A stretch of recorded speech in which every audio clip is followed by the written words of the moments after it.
Hey guys, Dr. Ian from Wellington Family Chiropractic, and today I want to talk about something you can do and everyone can do to improve the stability of your core and your low back.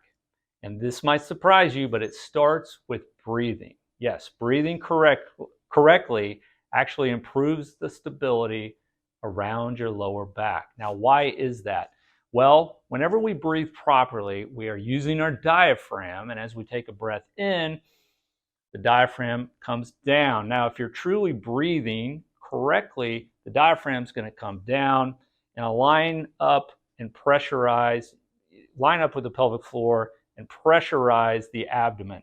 That's important because it creates a bit of a brace all the way around your trunk or your core here, and that stabilizes your low back really well. Now, whenever you breathe dysfunctionally, so more shoulder breathing, that's going to decrease the amount of intra-abdominal pressure you have and therefore decrease the amount of lumbar spine or low back stability you have. So again, we want to breathe through our diaphragm. What's that mean? Sometimes you get confused and think, well, that means I got to breathe through my belly. That's a part of it. So as you breathe, you should feel your belly come out and then come back in. So what you want to notice is low belly breathing on the front side. So clear down to your pubic bone and just inside the rim of your pelvis. You should be able to stick your hands there. And if you take a good breath, relax your shoulders, you should feel pressure build against your fingertips there. And you shouldn't see a lot of excess motion or elevation of your collarbone, shoulders, or ribs.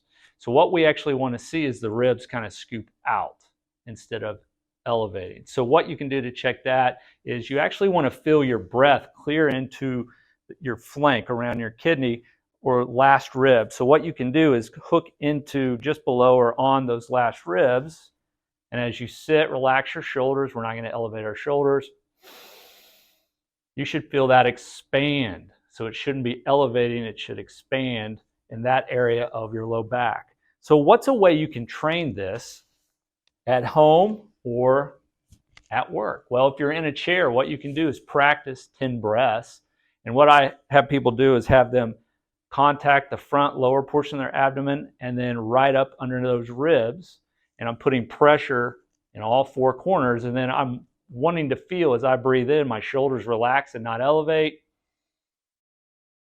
All that motion is happening out in those four directions. Again, my shoulders don't move, in through my nose.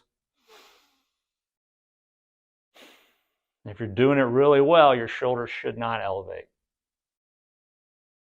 And you can feel that pressure as your muscles expand out. And that again is intra-abdominal pressure, which helps stabilize your low back. And if you're breathing this way throughout the day, the more intra-abdominal pressure you have, the more stable you are. And so what I'll have people do is practice 10 breaths in front of a mirror and see if their collarbones are coming up as they grab those spots, breathing low.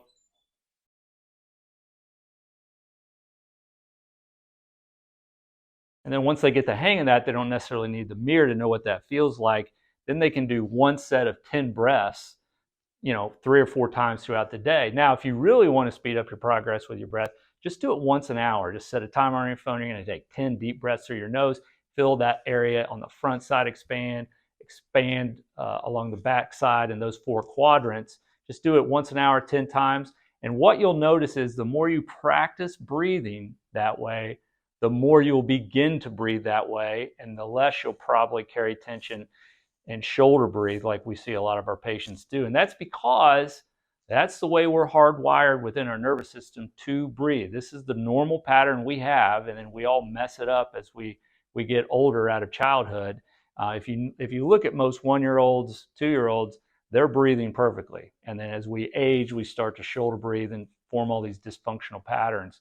But again, that's hardwired into our nervous system. So if you consciously do that for daily, repetitively, as an exercise for a period of time, you will notice that you'll subconsciously just begin to breathe that way the majority of the day. So that's how you can kind of flip from dysfunctional breathing to more functional breathing using your diaphragm, creating the intra-abdominal pressure in all 4 quadrants down there, increase your stability of your low back, improve your core stability throughout, everyday movements, bending, moving, twisting that you're going to go through throughout the day. That's how you do it. It's easy, but it starts with breathing properly. So I hope this helps, and I'll talk to you soon.